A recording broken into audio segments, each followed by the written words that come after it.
Hey, what's going on, Facebook fam? Back this week with another gratitude shout out to someone who has had an impact on my life. And you know, sometimes when you are in a management or leadership position, you often give feedback to your subordinates, to those that are working for you. You let your team know how they're doing, what they can do better. But how often do you actually receive feedback from them and figure out what you can do better as a leader and as a mentor, as a manager? So I'll tell you, back when I first became a senior NCO, I was, I'm a late bloomer.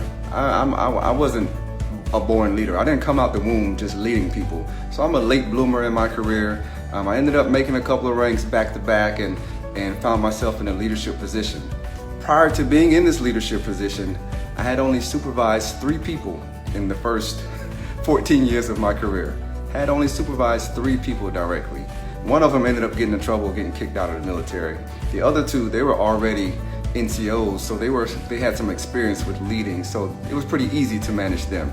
So here I go, I make a couple of stripes, put on some rank, and I get put in charge of a 52-man shop. So I go from 3 people over 14 years to now I have 52 people. So I was sitting down, getting some advice from a leader in the organization that I had respected, and he gave me some advice. So I took his advice and I pulled all the members in my shop, sat them down in a public space in our shop, and in front of each other, I ranked them one by one based on some feedback I had gotten about their performance, based on just a little bit. I didn't even know them all that well, but I publicly ranked them and let them know where they stood in the shop. And that was probably the worst leadership decision I've ever made, and I lost the entire shop.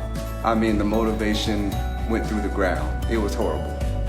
But there was one member in that shop, and that's why I appreciate the way I carry myself and I make myself approachable. There was one member who told me, he came to my shop and told me, Sergeant Johnson, that was the worst decision I ever heard in my life. And oh man, that was a shot to my ego. It was a shot to my ego, but it was true. And later on that night, he doubled up. He followed it up with a phone call after he had a whole lot to drink that night, and he kind of let me have it in a respectful kind of way. He let me have it, and from that point on, I was like, man, I took that feedback. I made some very necessary changes in my shop. We began to have routine meetings in that shop. I accepted their feedback. I accepted their input. We had some shop get-togethers and some fun out there in the community, and eventually got to where we needed to be, to where my guys were performing at a high level again and things were better. But I want to give a shout out to Wava Johnson. He's a Mr. Wava Johnson now, not in the military anymore.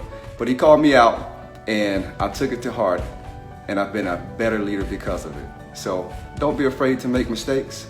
Don't be afraid to take risks, because it made me a better leader because of it. I made a mistake, but I'm here now, and I'm grooming and I'm leading people, and I'm doing a much better job. So thanks for calling me out, Wava. You called me out, man. I felt this big, but I've grown because of it. Shout out to Wava Johnson for being open and honest and giving me some direct feedback. Y'all have a great day.